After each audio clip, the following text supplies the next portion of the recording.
¿Alguna vez te has preguntado si todo lo que creías saber sobre Dios podría ser en realidad una construcción política del siglo IV? ¿Y si la Trinidad, ese misterio fundamental del cristianismo, no fuera una revelación divina, sino el resultado de negociaciones imperiales y luchas de poder entre hombres sedientos de control?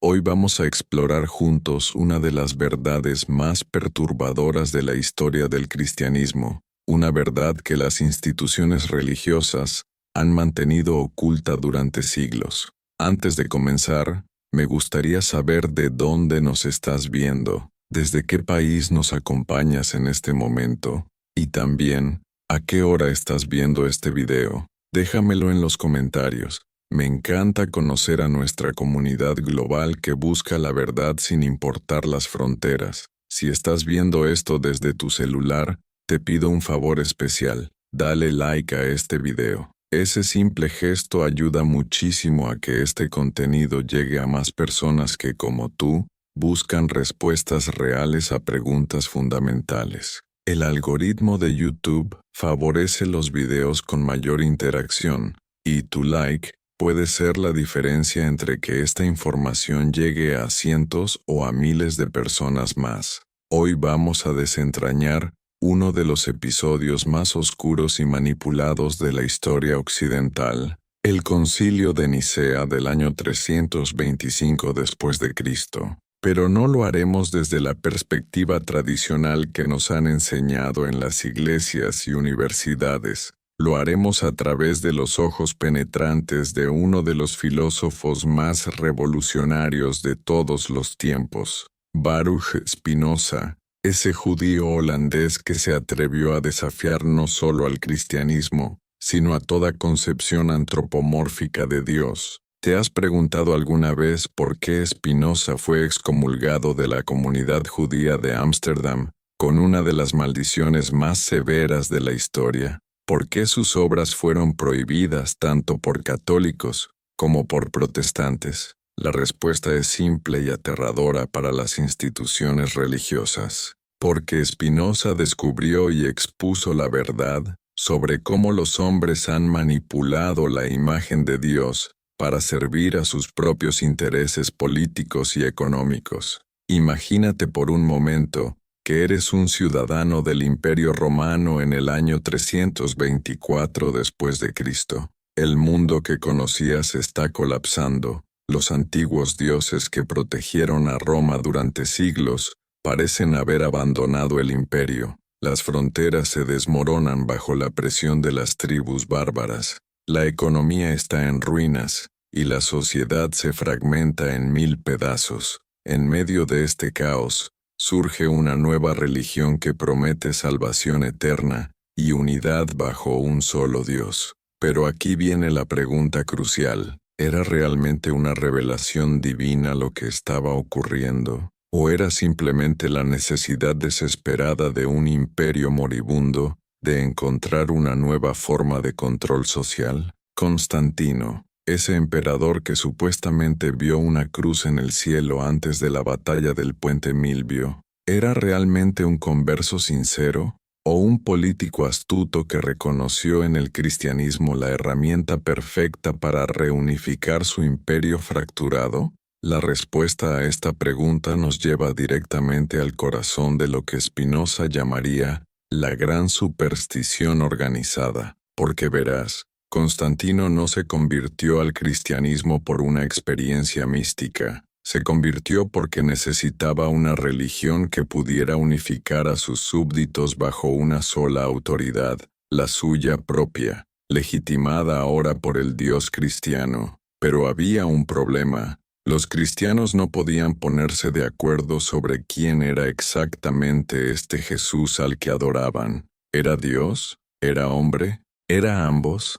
¿Era una creación de Dios Padre? Estas no eran preguntas teológicas abstractas, eran preguntas políticas fundamentales que amenazaban con dividir el imperio justo cuando Constantino más necesitaba unidad. Aquí es donde entra en escena uno de los personajes más fascinantes y malentendidos de la historia cristiana, Arrio. el presbítero de Alejandría. Arrio no era un hereje loco como nos han enseñado. Era un teólogo brillante que aplicó la lógica griega a las enseñanzas cristianas y llegó a una conclusión que hoy podríamos considerar perfectamente razonable. Si Jesús era el Hijo de Dios, entonces tenía que haber un tiempo en el que no existía. Hubo un tiempo en que el Hijo no existía, declaró Arrio, y con esa simple frase desató una tormenta que cambiaría para siempre la historia de Occidente.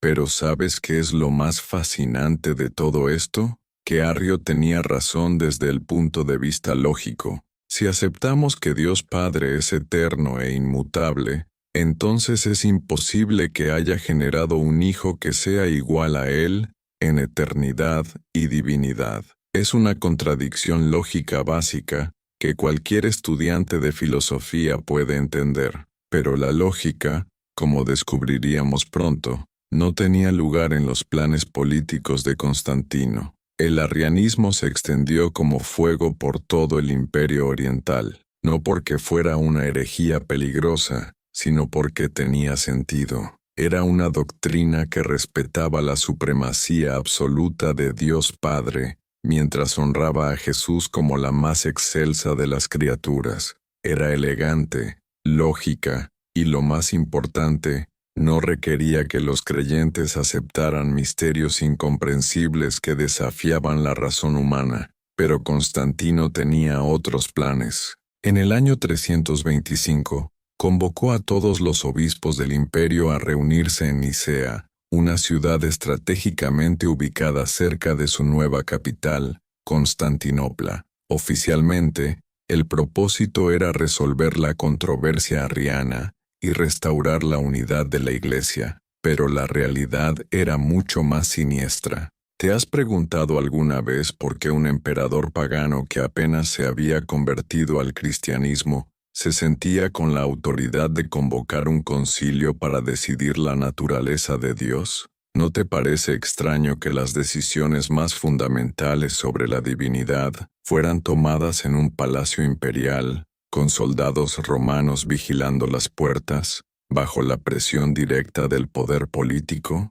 Aquí es donde la perspectiva de Spinoza se vuelve absolutamente devastadora para la narrativa tradicional. Spinoza nos enseña que debemos distinguir cuidadosamente entre la religión auténtica y la superstición organizada. La religión auténtica, según Spinoza, es la práctica de la justicia y la caridad basada en el conocimiento racional de la naturaleza. La superstición, por el contrario, es un sistema de creencias arbitrarias impuestas por la autoridad para controlar a las masas a través del miedo y la obediencia ciega. El Concilio de Nicea, visto a través de esta lente spinociana, se revela como uno de los ejemplos más perfectos de superstición organizada en la historia humana. 300 obispos, muchos de ellos más preocupados por mantener sus privilegios que por buscar la verdad,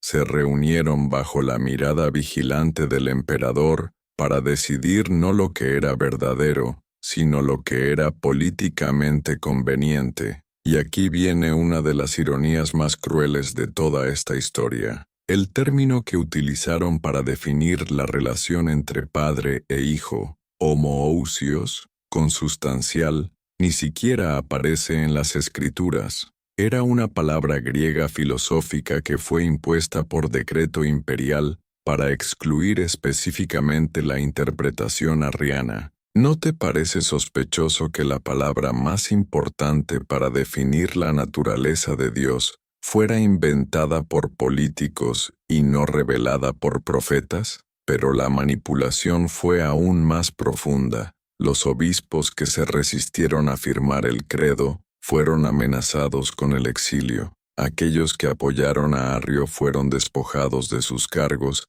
y desterrados a lugares remotos del imperio. La unidad que Constantino buscaba no era la unidad de la verdad, sino la unidad de la sumisión. Spinoza nos advierte en su tratado teológico-político sobre exactamente este tipo de manipulación. Nos dice que cuando los gobernantes se alían con los líderes religiosos para imponer dogmas incomprensibles, no están sirviendo a Dios, sino utilizando el nombre de Dios para servirse a sí mismos. Y esto es exactamente lo que ocurrió en Nicea. Pero ¿qué hay de la famosa inspiración del Espíritu Santo, que supuestamente guió las decisiones del concilio? Spinoza tendría una respuesta muy clara para esto. Los profetas y apóstoles no eran seres sobrenaturales con acceso privilegiado a la verdad divina. Eran seres humanos con imaginaciones particularmente vívidas,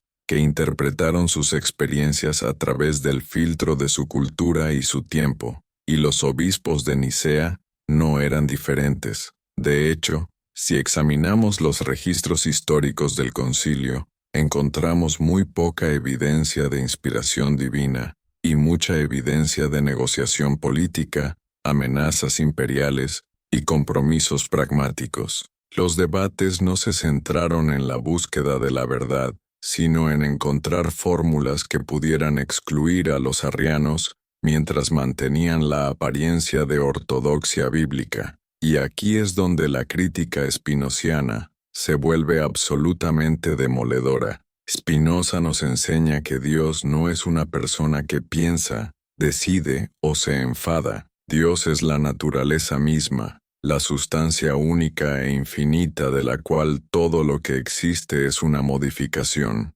Dios no tiene emociones humanas, no hace planes políticos, y ciertamente no se preocupa por las disputas teológicas de los obispos del siglo IV. La doctrina de la Trinidad, desde esta perspectiva spinociana, no es solo ilógica, es una antropomorfización extrema de lo divino. Es el intento desesperado de seres humanos finitos de reducir lo infinito a categorías humanas comprensibles, pero lo infinito, por definición, no puede ser reducido a lo finito sin ser completamente distorsionado. ¿Te das cuenta de la ironía? Los mismos hombres que afirmaban estar defendiendo la divinidad de Cristo estaban, en realidad, humanizando a Dios de la manera más grotesca posible. Estaban creando un Dios que se divide en personas, que tiene relaciones familiares, que genera hijos, y que participa en dramas cósmicos. Estaban, en palabras de Spinoza, convirtiendo a Dios en un superhombre celestial, pero las consecuencias de Nicea fueron mucho más allá de la teología. Al establecer el principio de que la autoridad imperial podía definir la verdad religiosa, el concilio sentó las bases para siglos de persecución, guerra y opresión en nombre de la ortodoxia. Cualquiera que se atreviera a cuestionar las decisiones de Nicea podía ser declarado hereje y enfrentar la tortura, el exilio o la muerte. Los arrianos, que habían sido una mayoría significativa antes del concilio, fueron sistemáticamente perseguidos y marginados. Sus libros fueron quemados, sus iglesias confiscadas y sus líderes exiliados. La unidad cristiana se logró no a través del amor y la persuasión, sino a través de la fuerza y la intimidación. Y aquí viene una pregunta que debería inquietar a todo cristiano sincero. ¿Es esta la forma en que el verdadero Dios establece su verdad? ¿A través de decretos imperiales, amenazas políticas y persecución de disidentes? ¿O es más probable que estemos viendo el funcionamiento de instituciones humanas muy terrestres que utilizan el nombre de Dios para legitimar su poder? Spinoza nos da las herramientas para responder esta pregunta. Nos dice que la verdadera religión se reconoce por sus frutos: justicia, caridad, paz y comprensión racional. La superstición, por el contrario, se reconoce por sus frutos: división, persecución, dogmas incomprensibles y obediencia ciega a la autoridad. ¿Cuáles fueron los frutos de Nicea? Siglos de guerras religiosas, inquisiciones, persecución de judíos, musulmanes y cristianos disidentes, y la creación de una estructura de poder eclesiástico que rivalizaba con los imperios más autoritarios de la historia. ¿Son estos los frutos del verdadero Dios o de la superstición organizada? Pero tal vez la consecuencia más trágica de Nicea fue la pérdida de la búsqueda racional de lo divino. Al declarar que la naturaleza de Dios era un misterio, que debía ser aceptado por fe y no comprendido por la razón, el concilio cerró la puerta a la investigación filosófica genuina sobre lo divino. Cualquier intento de aplicar la lógica a las doctrinas religiosas podía ser condenado como herejía. Esto es exactamente lo que Spinoza identifica como la estrategia fundamental de la superstición: hacer que las creencias sean incomprensibles para que no puedan ser cuestionadas. Si puedes convencer a la gente de que cuestionar los dogmas es pecado, entonces has creado un sistema de control perfecto. Y aquí es donde la alternativa spinociana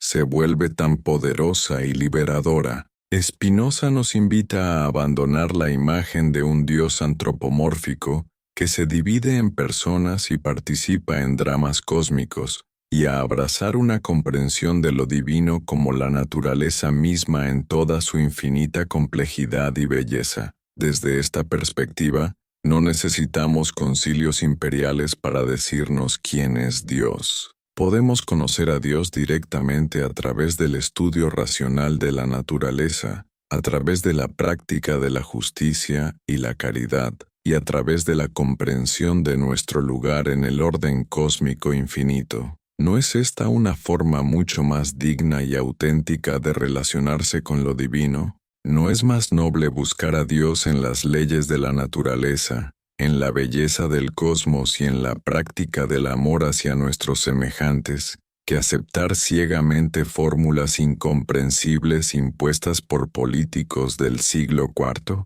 Pero tal vez te estés preguntando, ¿significa esto que debemos abandonar toda espiritualidad?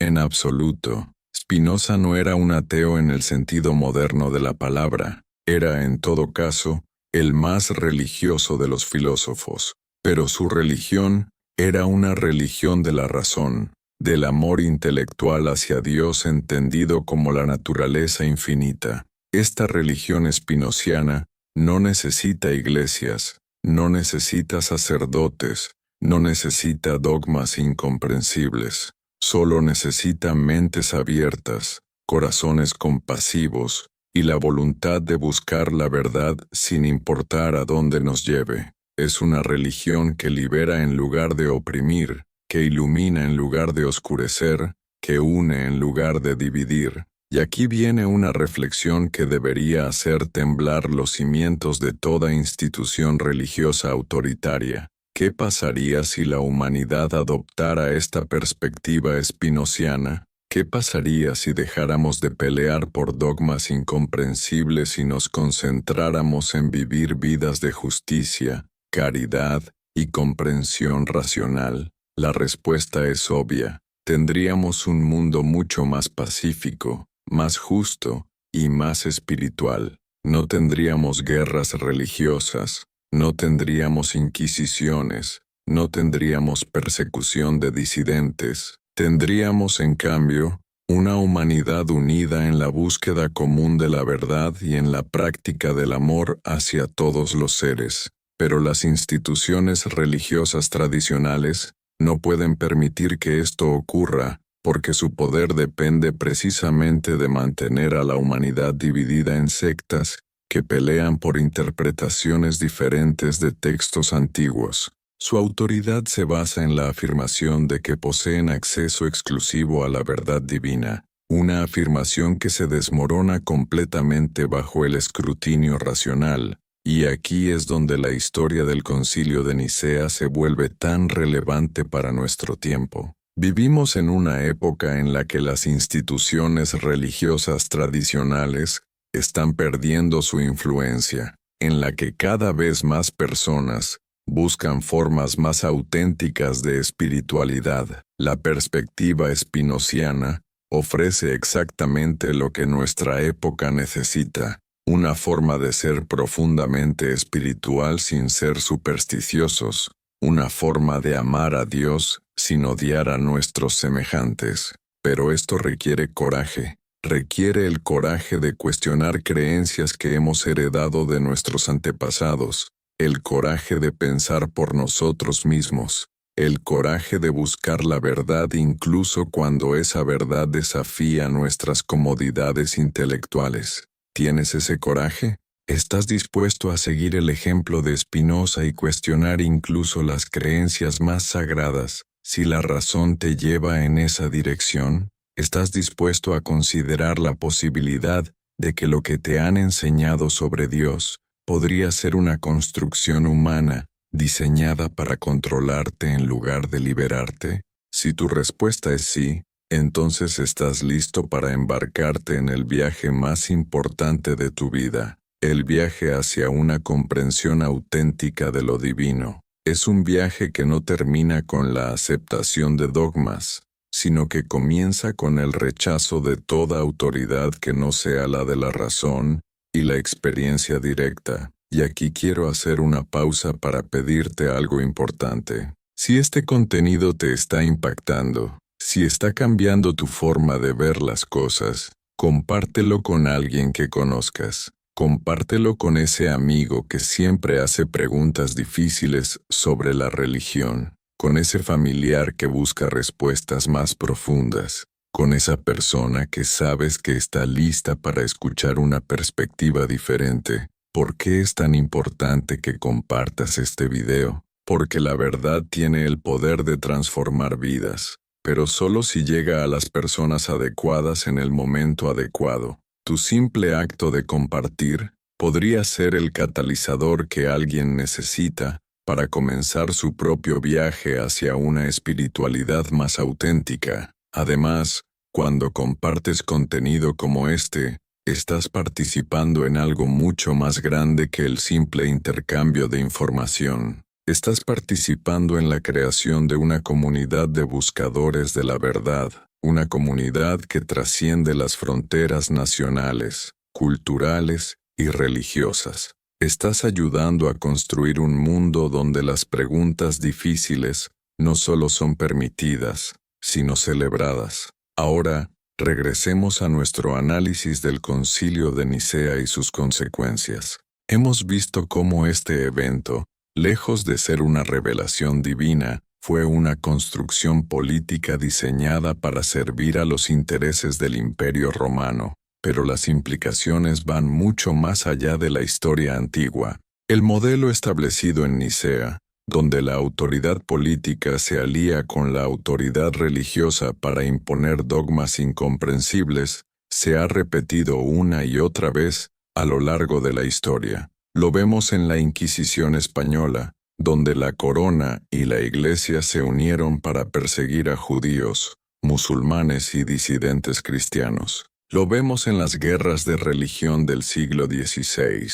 donde príncipes protestantes y católicos utilizaron las diferencias teológicas para justificar conflictos que eran fundamentalmente políticos y económicos. Lo vemos incluso en nuestro tiempo, donde líderes políticos de todas las tendencias utilizan el lenguaje religioso para legitimar sus agendas, donde instituciones religiosas apoyan políticas que contradicen sus propios principios éticos, donde la fe se convierte en una herramienta de división en lugar de unión. Spinoza vio todo esto con una claridad profética. Entendió que cuando la religión se convierte en una institución de poder, en lugar de una búsqueda de la verdad, inevitablemente se corrompe. Entendió que cuando los líderes religiosos afirman tener acceso exclusivo a la voluntad divina, inevitablemente utilizan esa afirmación para servir a sus propios intereses.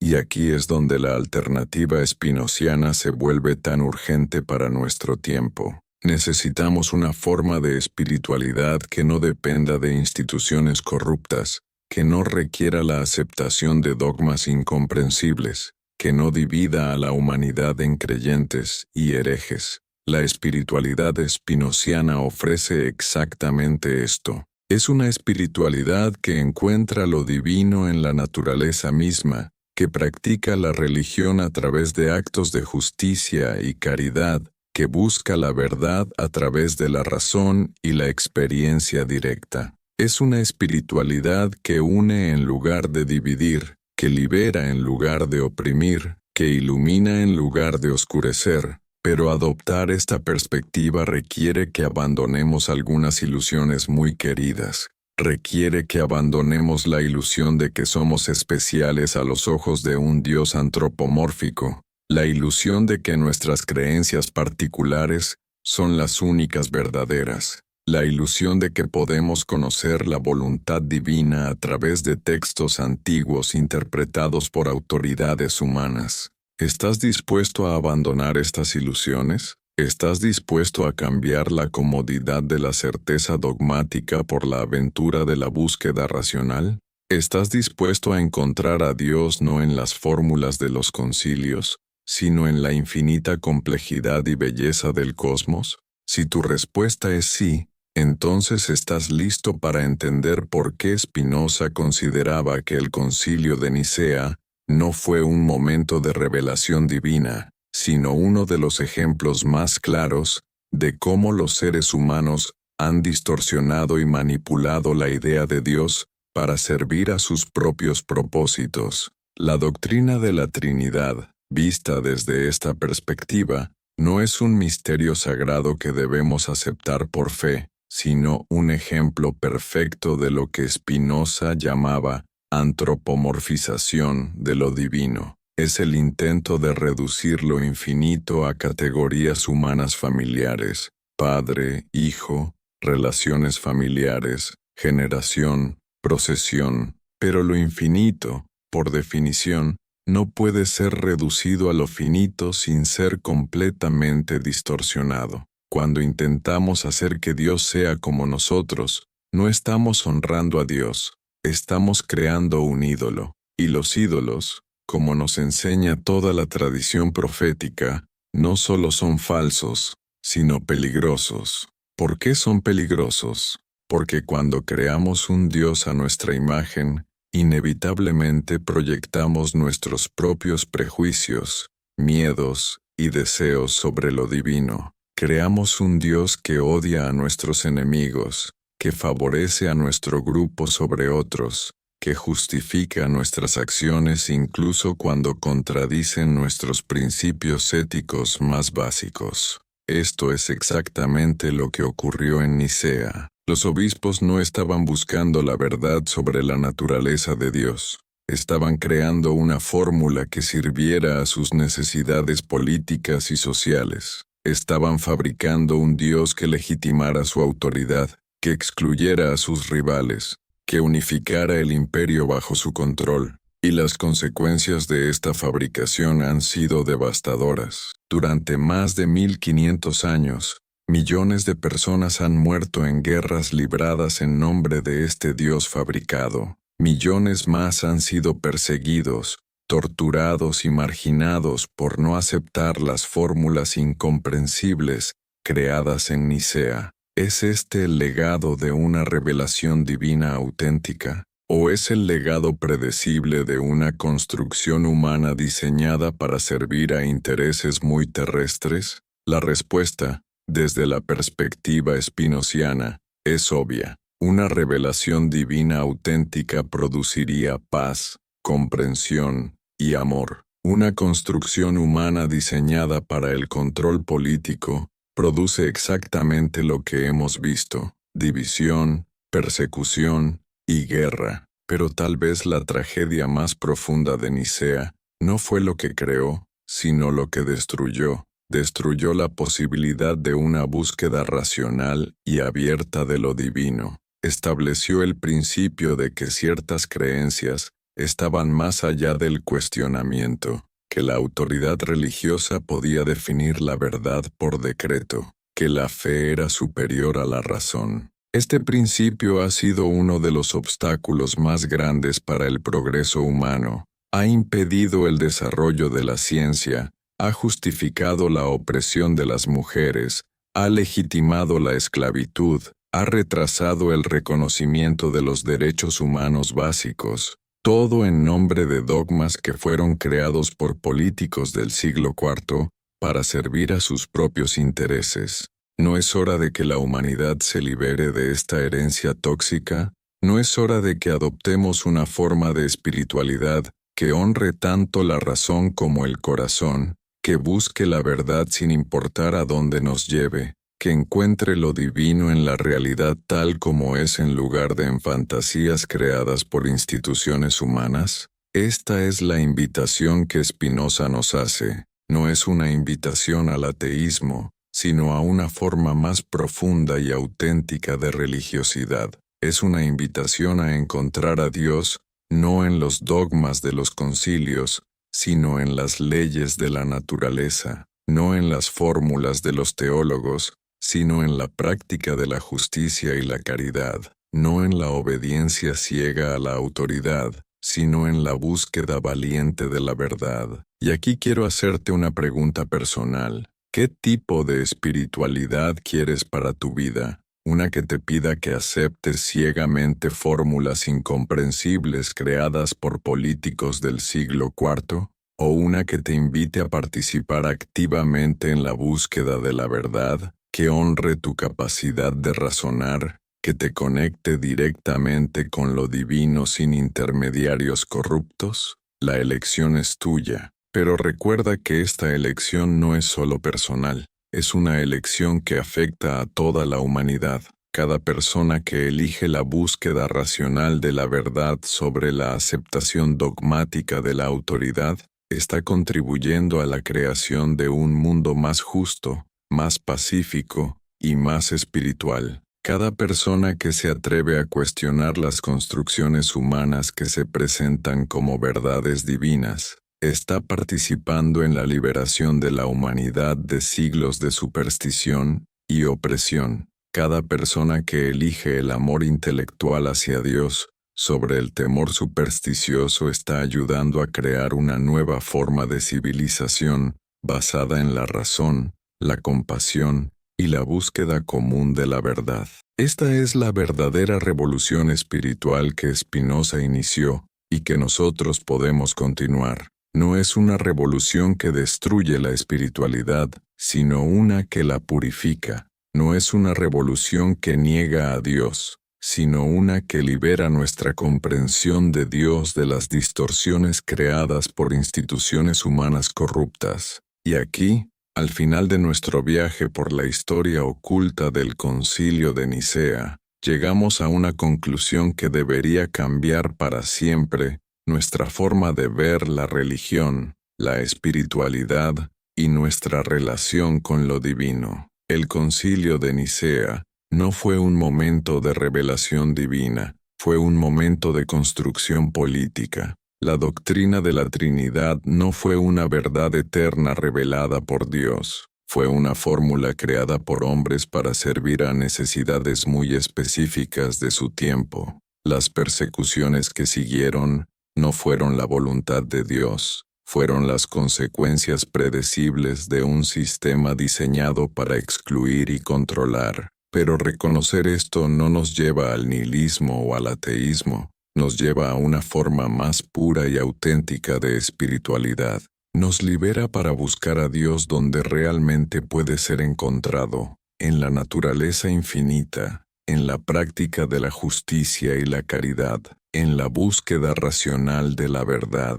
Esta es la lección final de Spinoza, que la verdadera religión no necesita concilios, no necesita dogmas incomprensibles, no necesita autoridades que afirmen hablar en nombre de Dios. La verdadera religión es la vida misma vivida en armonía con la naturaleza, en servicio a nuestros semejantes, en búsqueda constante de una comprensión más profunda de nuestro lugar en el cosmos infinito. ¿Estás listo para abrazar esta forma de espiritualidad? ¿Estás listo para liberar tu comprensión de Dios de las construcciones humanas que la han distorsionado durante siglos? ¿Estás listo para participar en la creación de una nueva forma de civilización basada en la razón, la compasión y la búsqueda común de la verdad? Si tu respuesta es sí, entonces has comenzado el viaje más importante de tu vida. Es un viaje que no termina con la aceptación de respuestas fáciles, sino que comienza con el coraje de hacer preguntas difíciles. Es un viaje que no te lleva a la certeza dogmática, sino a la aventura infinita de la búsqueda de la verdad. Y recuerda, no estás solo en este viaje. Cada persona que ve este video, cada persona que se atreve a cuestionar, cada persona que elige la razón sobre la superstición, está caminando contigo hacia una comprensión más auténtica de lo divino. Así que comparte este mensaje, compártelo con valentía, compártelo con amor, compártelo con la convicción de que la verdad tiene el poder de transformar no solo vidas individuales, sino el mundo entero, porque en última instancia, esa es la verdadera revolución espiritual, no la imposición de nuevos dogmas, sino la liberación de la capacidad humana de buscar, cuestionar y encontrar la verdad por sí misma. La Iglesia no reescribió a Dios. Los hombres que controlaban la Iglesia crearon una imagen de Dios que sirviera a sus propósitos. Pero el verdadero Dios, el Deus sive natura de Spinoza, permanece intacto, esperando ser descubierto por aquellos que tienen el coraje de buscarlo, más allá de las construcciones humanas que han oscurecido su verdadera naturaleza durante demasiado tiempo. ¿Alguna vez te has preguntado qué pasaría si descubrieras que los fundamentos más sagrados de tu fe fueron decididos, no por inspiración divina, sino por negociaciones políticas en un palacio imperial? ¿Qué sentirías si supieras que las doctrinas que millones consideran verdades eternas fueron en realidad el resultado de amenazas, chantajes y maniobras de poder entre hombres sedientos de control? Hoy vamos a adentrarnos en uno de los episodios más oscuros y manipulados de la historia occidental, un evento que cambió para siempre la forma en que la humanidad concibe a Dios.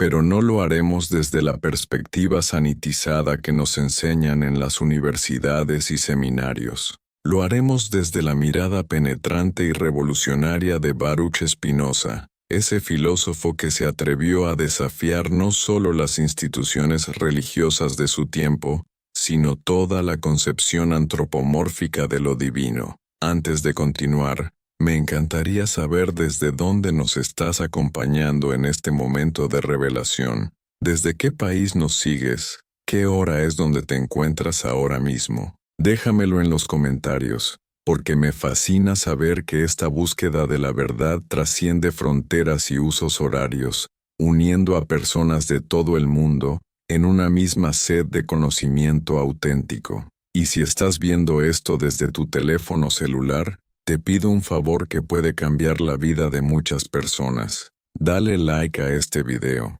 Ese simple gesto, que te toma apenas un segundo, ayuda enormemente a que el algoritmo de YouTube lleve este contenido a más buscadores de la verdad como tú. Cada like es una pequeña revolución contra la desinformación histórica que nos han vendido durante siglos. Ahora imagínate por un momento que eres un observador invisible en el Palacio Imperial de Nicea en el año 325 después de Cristo. Las columnas de mármol brillan bajo el sol mediterráneo, pero la atmósfera está cargada de tensión. 300 hombres vestidos con túnicas episcopales se han reunido no para orar o meditar, sino para participar en lo que sería uno de los debates más manipulados de la historia humana. Pero ¿quiénes eran realmente estos hombres que se arrogaban el derecho de definir la naturaleza de Dios? ¿Eran santos iluminados por el Espíritu Santo, como nos han enseñado? ¿O eran políticos eclesiásticos más preocupados por mantener sus privilegios que por buscar la verdad divina? La realidad, como siempre, es mucho más compleja y perturbadora de lo que las instituciones religiosas nos han contado. Muchos de estos obispos llegaron a Nicea con agendas muy específicas. Algunos representaban las poderosas sedes episcopales de Alejandría, Antioquía y Roma, ciudades que competían ferozmente por la supremacía en el mundo cristiano. Otros venían de regiones donde el arrianismo había echado raíces profundas, y donde sus propias comunidades los presionaban para defender ciertas posiciones teológicas. Pero tal vez lo más revelador de todo es que muchos de estos padres de la Iglesia habían vivido las persecuciones de Diocleciano apenas 2 décadas antes.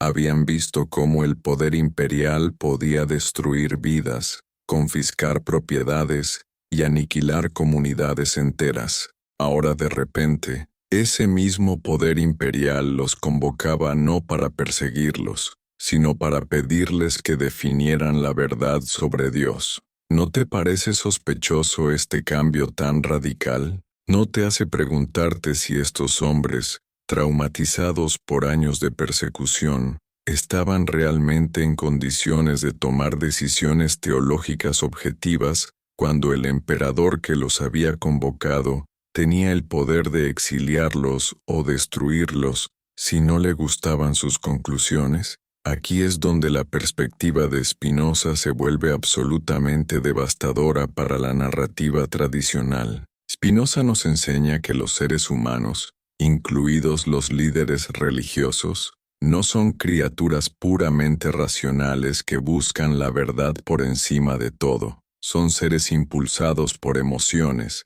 miedos, deseos de poder y, sobre todo, por el instinto de supervivencia. Cuando Constantino convocó el Concilio de Nicea, no estaba invitando a una búsqueda desinteresada de la verdad teológica. Estaba creando una situación donde hombres que habían aprendido a temer el poder imperial tenían que tomar decisiones que sabían que serían evaluadas por ese mismo poder. Era, en términos modernos, una forma sofisticada de coerción psicológica. Y aquí viene una de las ironías más crueles de toda esta historia. Los mismos hombres que habían sufrido persecución por sus creencias cristianas, ahora se encontraban en la posición de perseguir a otros cristianos cuyas creencias diferían de las suyas. El trauma de la persecución no los había hecho más compasivos, los había hecho más dispuestos a utilizar el poder cuando finalmente lo obtuvieron.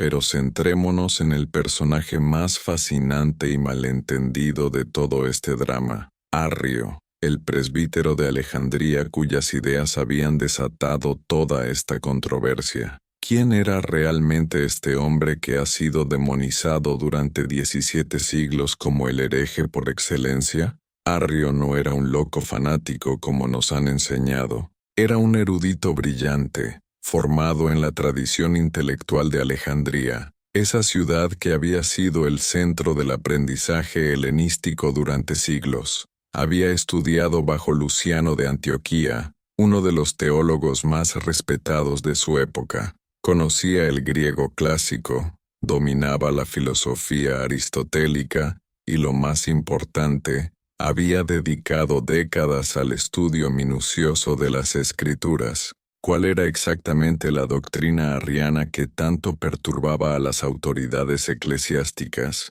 En su esencia, era sorprendentemente simple y lógica. Arrio argumentaba que si Jesús era verdaderamente el Hijo de Dios Padre, entonces tenía que haber existido un momento en el que el Padre existía, pero el Hijo no. Hubo un tiempo en que el Hijo no existía, declaraba Arrio, y esta afirmación, lejos de ser una blasfemia, era simplemente la aplicación de la lógica básica a las relaciones familiares. Piénsalo por un momento. En cualquier relación padre-hijo que conozcas, el padre existe antes que el hijo. Es una ley fundamental de la naturaleza. ¿Por qué debería ser diferente en el caso de Dios Padre y Dios Hijo? Si realmente queremos tomar en serio el lenguaje familiar que el Nuevo Testamento utiliza para describir la relación entre Jesús y Dios, entonces tenemos que aceptar las implicaciones lógicas de ese lenguaje. Pero Arrio iba más allá. Argumentaba que si el Hijo fue engendrado por el Padre, como afirman los credos, entonces el Hijo tenía que ser ontológicamente posterior al Padre. no podía ser coeterno con él, porque la generación implica un antes y un después, y si el Hijo era posterior al Padre, entonces no podía ser igual al Padre en divinidad. ¿Te das cuenta de lo que esto significa? Arrio no estaba negando la divinidad de Cristo por capricho o malicia, estaba aplicando la razón filosófica a las afirmaciones bíblicas y llegando a conclusiones que, desde el punto de vista lógico, eran perfectamente coherentes. Estaba haciendo exactamente lo que Spinoza recomendaría siglos después: usar la razón para examinar las creencias religiosas en lugar de aceptarlas ciegamente por autoridad. Y aquí viene lo más perturbador de todo: la doctrina arriana no solo era lógicamente coherente, sino que tenía un apoyo bíblico sólido. Arrio podía citar docenas de pasajes del Nuevo Testamento donde Jesús claramente se subordina al Padre, donde afirma que el Padre es mayor que él, donde ora al Padre como a un ser superior. Mi Padre es mayor que yo, dice Jesús en el Evangelio de Juan. ¿Por qué me llamas bueno? Nadie es bueno sino solo Dios, responde Jesús cuando alguien lo llama buen maestro en los Evangelios sinópticos. Padre, si es posible pase de mí esta copa. Ora Jesús en Getsemaní, mostrando una voluntad distinta y subordinada a la del Padre. ¿Cómo podían los opositores de Arrio explicar estos pasajes si realmente creían que Jesús era igual al Padre en todos los aspectos? La respuesta es que no podían, al menos no sin recurrir a interpretaciones forzadas y artificiales que violentaban el sentido natural del texto. Pero había algo más profundo en juego aquí, algo que Spinoza habría reconocido inmediatamente como el verdadero motor de la controversia. No se trataba realmente de teología abstracta, se trataba de poder, autoridad y control social. La doctrina arriana tenía implicaciones políticas que aterrorizaban a las autoridades eclesiásticas. Si Jesús era una criatura, aunque fuera la más excelsa de todas las criaturas, entonces su autoridad era delegada, no inherente. Y si la autoridad de Jesús era delegada, entonces la autoridad de aquellos que afirmaban representarlo también era delegada, y por tanto, cuestionable. ¿Ves la amenaza que esto representaba para la estructura de poder eclesiástico que se estaba consolidando en el siglo IV? Si los obispos no podían afirmar que representaban a un Dios hombre que era igual al Padre en autoridad divina, entonces su propia autoridad se volvía mucho más frágil. Tenían que defender la divinidad plena de Cristo no por razones teológicas, sino por razones de supervivencia institucional. Y aquí es donde Constantino entra en escena, como el actor más importante de todo este drama. Pero ¿quién era realmente este emperador que supuestamente se había convertido al cristianismo después de ver una cruz en el cielo antes de la batalla del Puente Milvio? La realidad histórica es mucho más compleja que la leyenda piadosa. Constantino no se bautizó hasta estar en su lecho de muerte, décadas después del Concilio de Nicea. Durante toda su vida mantuvo símbolos paganos en sus monedas. Continuó ostentando el título de Pontifex Maximus, sumo sacerdote de la religión romana tradicional, y nunca renunció completamente a las prácticas religiosas de sus antepasados. ¿Era realmente un cristiano convencido, o era un político astuto que reconoció en el cristianismo una herramienta útil para unificar su imperio fracturado? La evidencia histórica sugiere fuertemente lo segundo. Constantino había visto cómo las persecuciones de Diocleciano habían fallado en destruir el cristianismo. Si no podías vencer a los cristianos, la estrategia más inteligente era unirte a ellos y controlarlos desde adentro. Pero había un problema. Los cristianos no podían ponerse de acuerdo sobre quién era exactamente este Jesús al que adoraban. Las disputas teológicas amenazaban con dividir el movimiento cristiano justo cuando Constantino más necesitaba que sirviera como fuerza unificadora en su imperio. Aquí es donde la perspectiva spinociana se vuelve absolutamente iluminadora. Spinoza nos enseña que cuando los gobernantes se involucran en disputas religiosas, nunca lo hacen por amor a la verdad teológica, lo hacen porque entienden que la religión es una de las fuerzas más poderosas para moldear el comportamiento social y político de las masas. Constantino no convocó el Concilio de Nicea porque estuviera genuinamente preocupado por la naturaleza metafísica de la relación entre padre e hijo. Lo convocó porque entendía que una iglesia dividida no podía servir a sus propósitos políticos. Necesitaba una doctrina cristiana unificada que pudiera funcionar como ideología imperial. Y aquí viene una de las manipulaciones más sutiles pero devastadoras de todo el proceso. Constantino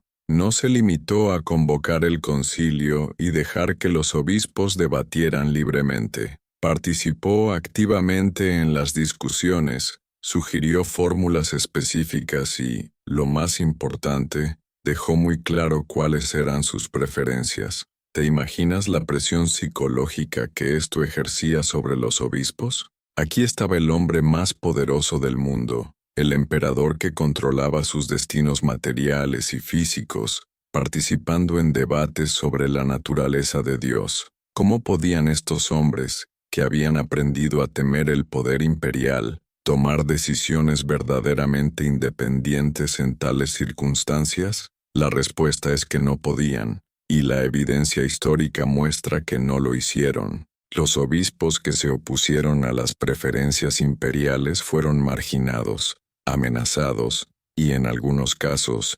exiliados. Los que se alinearon con Constantino fueron recompensados con privilegios, honores y poder. Pero tal vez el ejemplo más claro de esta manipulación fue la introducción del término homousios, consustancial, en el credo final. Esta palabra griega, que significa de la misma sustancia, no aparece en ninguna parte de las Escrituras. Era un término filosófico técnico que había sido utilizado por teólogos anteriores, pero que muchos obispos consideraban problemático porque podía ser interpretado de maneras que conducían a herejías como el modalismo. Entonces, ¿por qué se incluyó en el credo? Porque Constantino lo sugirió personalmente. Según los registros históricos, fue el emperador quien propuso este término como una forma de excluir definitivamente la interpretación arriana.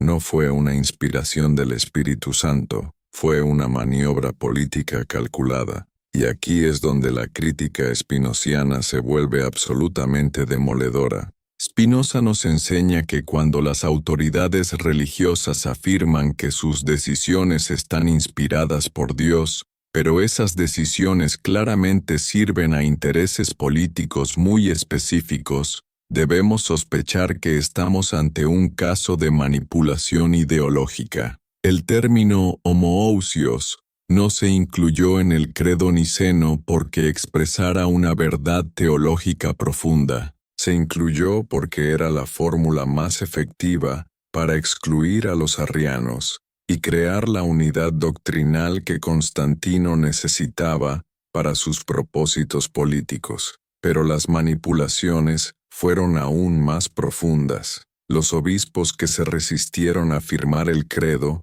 fueron sometidos a presiones intensas. Se les recordó que el emperador tenía el poder de exiliarlos, de confiscar las propiedades de sus iglesias, de destruir sus comunidades. Se les ofreció, por el contrario, privilegios y honores si se alineaban con la posición imperial. ¿Es esta la forma en que el verdadero Dios revela su voluntad? ¿A través de amenazas, chantajes y recompensas materiales? ¿O es más probable que estemos viendo el funcionamiento de instituciones humanas muy terrestres que utilizan el nombre de Dios para legitimar sus decisiones políticas? La respuesta, desde la perspectiva spinociana, es obvia. Spinoza nos enseña que la verdadera religión se reconoce por sus frutos. Produce paz, comprensión, justicia y amor. La superstición organizada, por el contrario, produce división, persecución, dogmas incomprensibles y obediencia ciega a la autoridad. ¿Cuáles fueron los frutos inmediatos del Concilio de Nicea? La persecución sistemática de los arrianos, el exilio de los obispos disidentes, la confiscación de propiedades eclesiásticas y el establecimiento de un precedente peligroso donde el poder imperial podía definir la verdad religiosa por decreto. Arrio mismo fue exiliado a Iliria, una región remota de los Balcanes, donde murió en circunstancias misteriosas pocos años después. Sus libros fueron quemados públicamente, sus seguidores fueron perseguidos y sus iglesias fueron confiscadas. La unidad cristiana se logró no a través del amor y la persuasión, sino a través de la fuerza y la intimidación. Pero tal vez lo más trágico de todo es que la mayoría de los obispos que firmaron el credo niceno no lo hicieron por convicción teológica, sino por miedo a las consecuencias de no firmarlo. Los registros históricos muestran que muchos de ellos tenían serias reservas sobre el término homoousios y sobre las implicaciones de la fórmula trinitaria. De hecho, en los años inmediatamente posteriores al concilio, muchos de estos mismos obispos intentaron reinterpretar o modificar las decisiones de Nicea. Hubo concilios posteriores que trataron de suavizar las fórmulas nicenas, que intentaron encontrar compromisos entre las posiciones arriana y nicena. Esto demuestra que la supuesta inspiración divina del concilio no era tan clara como las autoridades eclesiásticas posteriores han afirmado. Y aquí quiero hacer una pausa para pedirte algo importante. Si este análisis te está impactando, si está cambiando tu forma de entender la historia del cristianismo, compártelo con alguien que conozcas. Compártelo con ese amigo que siempre hace preguntas difíciles sobre la religión, con ese familiar que busca una comprensión más profunda de la historia, con esa persona que sabes que está lista para escuchar una perspectiva diferente. ¿Por qué es tan crucial que compartas este contenido? Porque durante 17 siglos, la versión oficial de estos eventos ha sido controlada por las mismas instituciones que se beneficiaron de las decisiones tomadas en Nicea. La historia la escriben los vencedores, y en este caso, los vencedores fueron aquellos que lograron imponer su interpretación particular del cristianismo a través del poder imperial. Pero ahora, gracias a la investigación histórica moderna y a la perspectiva crítica de filósofos como Spinoza, podemos ver estos eventos desde una perspectiva completamente diferente. Podemos entender cómo las decisiones que millones consideran verdades eternas fueron en realidad el resultado de negociaciones políticas, presiones imperiales y maniobras de poder. Tu acto de compartir este video no es solo la transmisión de información, es un acto de resistencia contra siglos de manipulación histórica. Es una contribución a la liberación de la humanidad de dogmas que fueron impuestos por la fuerza en lugar de ser descubiertos por la razón. Ahora, regresemos a nuestro análisis de los eventos que siguieron al Concilio de Nicea, porque la historia no terminó con la firma del credo. De hecho, en muchos sentidos apenas comenzó. Los arrianos, lejos de desaparecer después del concilio, continuaron siendo una fuerza poderosa en muchas partes del imperio. Tenían el apoyo de comunidades enteras, especialmente en las regiones orientales donde la cultura griega valoraba el debate racional y la coherencia lógica. No podían ser simplemente eliminados por decreto imperial. Esto creó una situación paradójica. Oficialmente, el arrianismo había sido condenado como herejía, pero en la práctica, seguía siendo la posición mayoritaria en muchas iglesias. Los obispos arrianos continuaron ordenando sacerdotes, construyendo iglesias y enseñando sus doctrinas. La unidad que Constantino había buscado crear resultó ser una ilusión, pero tal vez lo más revelador de todo es lo que ocurrió con el propio Constantino en los años posteriores al concilio. Lejos de mantenerse firme en su apoyo a las decisiones nicenas, comenzó a mostrar simpatías hacia posiciones más moderadas e incluso hacia algunos líderes arrianos. ¿Por qué este cambio? Porque Constantino se dio cuenta de que había subestimado la fuerza del arrianismo y la resistencia que su imposición del credo niceno había generado. Como político pragmático, entendió que necesitaba encontrar formas de reconciliar las facciones en conflicto si quería mantener la estabilidad de su imperio. Esto nos lleva a una de las ironías más profundas de toda esta historia. El emperador que había convocado el concilio para imponer la ortodoxia nicena terminó cuestionando esa misma ortodoxia cuando se dio cuenta de que no servía a sus propósitos políticos. Si las decisiones de Nicea hubieran sido realmente inspiradas por Dios, ¿habría sido posible que el mismo emperador que las había promovido las pusiera en duda? La respuesta espinociana es clara. Las decisiones de Nicea no fueron inspiradas por Dios, sino motivadas por consideraciones políticas muy humanas. Y cuando esas consideraciones cambiaron, las decisiones también fueron puestas en cuestión. Pero las consecuencias más profundas del concilio de Nicea no se vieron en el siglo IV, sino en los siglos posteriores.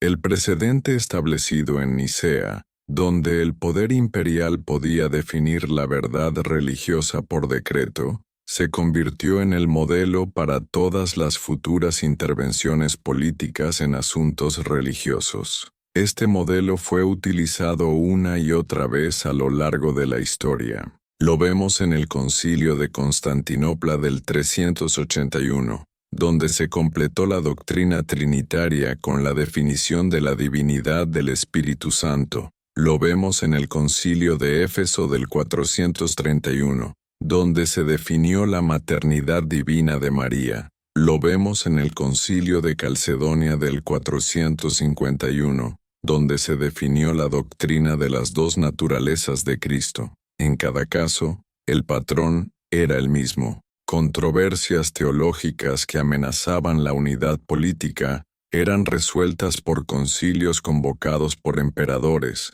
donde las decisiones se tomaban bajo presión imperial y donde los disidentes eran perseguidos y marginados. ¿Es esta la forma en que el verdadero Dios revela su voluntad? A través de una serie de concilios imperiales donde las decisiones se toman bajo coerción política? ¿O es más probable que estemos viendo el desarrollo de un sistema de control ideológico que utiliza el nombre de Dios para legitimar decisiones puramente humanas? Spinoza nos da las herramientas para responder esta pregunta. Nos enseña que debemos juzgar las instituciones religiosas no por sus afirmaciones sobre sí mismas, sino por sus frutos reales. Y los frutos del sistema conciliar establecido en Nicea fueron siglos de persecución, guerra religiosa y opresión intelectual. Pero tal vez la consecuencia más trágica de Nicea fue la pérdida de la diversidad teológica que había caracterizado al cristianismo primitivo. Antes del concilio existían múltiples interpretaciones del cristianismo, cada una con sus propias tradiciones, sus propias formas de culto, sus propias comprensiones de la naturaleza de Cristo. Esta diversidad no era una debilidad, era una fortaleza. Permitía que diferentes comunidades encontraran formas de expresar su fe que resonaran con sus culturas particulares, sus tradiciones filosóficas, sus necesidades espirituales específicas. Era en muchos sentidos un ejemplo de lo que Spinoza llamaría religión natural, formas auténticas de espiritualidad que surgían orgánicamente de las experiencias reales de las comunidades. Pero Nicea puso fin a esta diversidad. Estableció una ortodoxia única que debía ser aceptada por todos los cristianos, sin importar sus tradiciones culturales o sus inclinaciones intelectuales. Cualquier desviación de esta ortodoxia era condenada como herejía y castigada con persecución. El resultado fue la creación de lo que Spinoza llamaría un sistema de superstición organizada, un conjunto de creencias arbitrarias impuestas por la autoridad que debían ser aceptadas por fe sin cuestionamiento racional y que servían principalmente para mantener el control social y político. Y aquí es donde la alternativa spinociana se vuelve tan poderosa y liberadora. Spinoza nos invita a abandonar este sistema de superstición organizada y a abrazar una forma de espiritualidad basada en la razón, la experiencia directa y la práctica de la justicia y la caridad. Desde esta perspectiva spinociana, no necesitamos concilios imperiales para decirnos quién es Dios. Podemos conocer a Dios directamente a través del estudio de la naturaleza, a través de la reflexión racional sobre nuestra experiencia, a través de la práctica del amor hacia nuestros semejantes. No necesitamos dogmas incomprensibles como la Trinidad para tener una relación auténtica con lo divino. De hecho, estos dogmas son obstáculos para una comprensión genuina de Dios, porque nos obligan a aceptar contradicciones lógicas que oscurecen, en lugar de iluminar la naturaleza de lo divino. ¿No es más noble y auténtico buscar a Dios en la infinita complejidad y belleza del cosmos que aceptar ciegamente fórmulas creadas por políticos del siglo IV? ¿No es más digno de seres racionales encontrar lo divino en las leyes de la naturaleza que en los decretos de concilios imperiales? Esta es la invitación que Spinoza nos hace. No es una invitación al ateísmo, sino a una forma más profunda y auténtica de religiosidad. Es una invitación a liberar nuestra comprensión de Dios, de las distorsiones creadas por instituciones humanas corruptas. Y aquí quiero hacerte una pregunta personal que podría cambiar tu vida. ¿Qué tipo de relación quieres tener con lo divino? ¿Una basada en la aceptación ciega de dogmas incomprensibles impuestos por autoridades humanas? ¿O una basada en la búsqueda racional de la verdad, en la experiencia directa de lo sagrado, en la práctica del amor y la justicia? La elección es tuya. Pero recuerda que esta elección no es solo personal, es una elección que afecta a toda la humanidad. Cada persona que elige la búsqueda racional de la verdad sobre la aceptación dogmática de la autoridad, está contribuyendo a la creación de un mundo más justo, más pacífico y más espiritual. Cada persona que se atreve a cuestionar las construcciones humanas que se presentan como verdades divinas, está participando en la liberación de la humanidad de siglos de superstición y opresión. Cada persona que elige el amor intelectual hacia Dios sobre el temor supersticioso está ayudando a crear una nueva forma de civilización basada en la razón, la compasión y la búsqueda común de la verdad. Esta es la verdadera revolución espiritual que Spinoza inició y que nosotros podemos continuar. No es una revolución que destruye la espiritualidad, sino una que la purifica. No es una revolución que niega a Dios, sino una que libera nuestra comprensión de Dios de las distorsiones creadas por instituciones humanas corruptas. El Concilio de Nicea, visto desde esta perspectiva spinociana, no fue un momento de revelación divina, sino un ejemplo perfecto de cómo las instituciones humanas manipulan la idea de Dios para servir a sus propios intereses.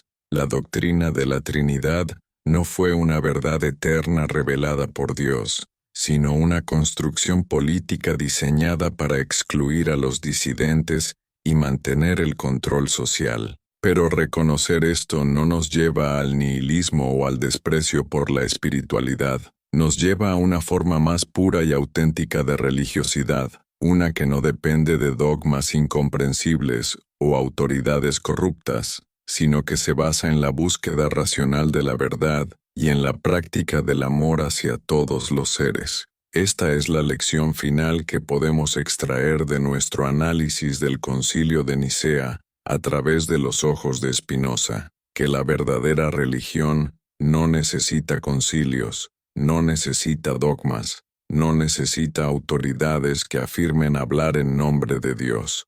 La verdadera religión es la vida misma vivida en armonía con la naturaleza, en servicio a nuestros semejantes, en búsqueda constante de una comprensión más profunda de nuestro lugar en el cosmos infinito. ¿Estás listo para abrazar esta forma de espiritualidad? ¿Estás listo para liberar tu comprensión de Dios de las construcciones humanas que la han distorsionado durante siglos? ¿Estás listo para participar en la creación de una nueva forma de civilización basada en la razón, la compasión y la búsqueda común de la verdad? Si tu respuesta es sí, entonces has comenzado el viaje más importante de tu vida. Es un viaje que no termina con la aceptación de respuestas fáciles, sino que comienza con el coraje de hacer preguntas difíciles. Es un viaje que no te lleva a la certeza dogmática, sino a la aventura infinita de la búsqueda de la verdad. Y recuerda, no estás solo en este viaje. Cada persona que ve este video, cada persona que se atreve a cuestionar, cada persona que elige la razón sobre la superstición, está caminando contigo hacia una comprensión más auténtica de lo divino. Juntos podemos crear un mundo donde la búsqueda de la verdad sea más importante que la defensa de dogmas, donde el amor sea más poderoso que el miedo, donde la razón ilumine el camino hacia una espiritualidad más profunda y auténtica. La Iglesia no reescribió a Dios. Los hombres que controlaban la Iglesia crearon una imagen de Dios que sirviera a sus propósitos políticos. Pero el verdadero Dios, el Deus sive natura de Spinoza, permanece intacto, esperando ser descubierto por aquellos que tienen el coraje de buscarlo más allá de las construcciones humanas que han oscurecido su verdadera naturaleza durante demasiado tiempo.